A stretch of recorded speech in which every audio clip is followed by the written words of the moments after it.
There was an error in the previous timeline that I had made for Jacob, who becomes Israel. Also, I have now accounted for the missing 5 years. So we're going to get into it. At the end of this video, I'm going to give you guys a chance to screenshot what I've done so that you can kind of get a full view on it and zoom in. Here we go. When Abraham leaves Haran, that is where the 430 years of sojourning starts. So from that point till the Exodus, it's 430 years. And then God reconfirms that covenant with him when a year before Isaac is born. When Isaac is 4 or 5, and he's weaning off the tit, Abraham has a party for him. And then his mom is like, get rid of Ishmael, and her mom, like, he's not going to inherit your stuff. That starts the 400 years of sojourning. Then we go through the whole thing, all these people living and dying and all this, all the way down here to the Exodus. So there are 64 years from the time Joseph passes away to the time that Moses is born. So they go into slavery sometime after Joseph passes away.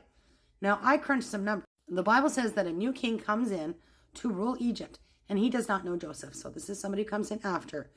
And he starts freaking out because the Israelites are multiplying.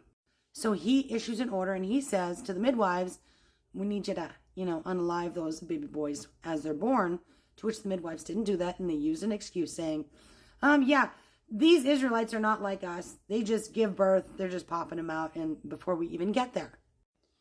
At this point, they're now enslaved. So what was the population at the time that Pharaoh's freaking out? So I crunched some numbers for you. This is being reasonable. 70 souls enter into Egypt. Now, that includes Jacob and his 3 wives.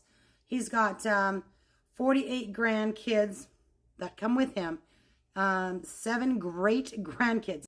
Well, Benjamin had a hand in helping with that because Benjamin had 4 grandkids, and he was only 33. Now, the boys would have been between 33, that was Benjamin, to 45 years old. And they already had children and grandchildren by that age. So they're already a populating age, the sons of the 12 tribes. And just so you know, that first generation could only hook up with their cousins. Yeah, that's great. The farther out you go, you have a little bit more wiggle room for people you can hook up with. But first gen, if you want to keep it Israelite, that's what you got to do. Now, I'm crunching the numbers. This is going to be the first generation in Israel, right? So we're starting with the 50, couples. By the way, those numbers only include the sons. That's males only. These upper numbers, they did not include in that 70 souls any of the wives or daughters. And so therefore, I'm getting 50 couples out of that. We got 48. Don't forget that Joseph's got some sons. I'm going to include them in that. They start populating. First generation, we've got 400. I now have to take that number and cut it in half because, again, hooking up with your cousins. Maybe your second cousins if you're lucky. Then we're going to get to generation 2, generation 3, whatever. By the time we get to the 6th generation, now this is a generation of 20 years old. We know that they were young then, having children. The first part of their being in Egypt, everything was grand and they were just hooking up, having fun, building babies. And so there's a lot of them. So by the time we're 120 years in, this is before Moses is born. Also, they end up building 2 treasure cities for Egypt. Look up online, it says it would have taken 10 years. And 120 years in is 15 years before Moses is born. Okay. So by that point, there's over 500,000 Israelites because they live to be 120 years old. So we're excluding the first couples. They're probably still around, but we're not going to count them. But we have to add this number to these numbers. That gets us, 545,000. And it says and this is Exodus 1:9 to I don't know what. But the more they afflicted them, the more they multiplied and grew.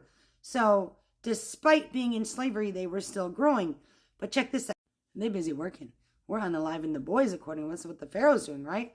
So counting at only 2 children per household, they're doubling in size, So we start with, we're now at 204,000 plus couples, and at 2 kids per household, blah, blah, blah. By the 8th generation, this is how many you would get. This many, 3 million plus Israelites over the age of 23. Because remember, when they wandered in the desert, God gets angry and he says this generation will not enter into the promised land. At that point, there was, in the first census that they recorded in the desert, 600 something thousand males that were over 20. So now we're going to like more than double that for the women because there were some firstborns that were unalived and those males didn't get to move on to procreate. That was at the time of Moses. And then you have to add the children. But so for the amount of children that there would have been over the age of 20, I mean, they had a lot of kids and they grew because every time a generation happens, it grows and it grows and it grows. And when you have a lot of couples, how do you think I populated Canada? Okay, my ancestors did, but you get the picture.